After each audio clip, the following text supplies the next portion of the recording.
Biodiversity hotspot जैवविविधता संवेदनशील क्षेत्र. विद्यार्थी मित्रांनो, आपण बऱ्याचदा बायोडायव्हर्सिटी हॉटस्पॉट बद्दल ऐकत असतो. हे काय आहे?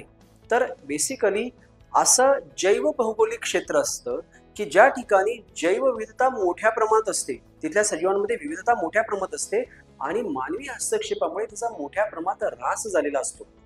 अशा घटकांना, अशा प्रदेशांना आपण जैव विविधता संवेदनशील क्षेत्र बायोडायव्हर्सिटी हॉटस्पॉट असं संबोधतो.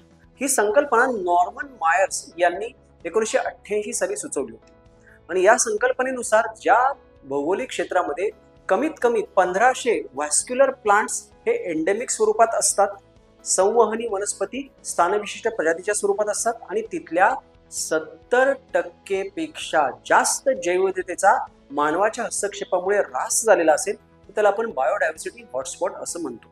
सद्यस्थितीत जगात असे 36 बायोडायव्हर्सिटी हॉटस्पॉट आणि त्यापैकी 4 आपल्याला भारतात आढळतात.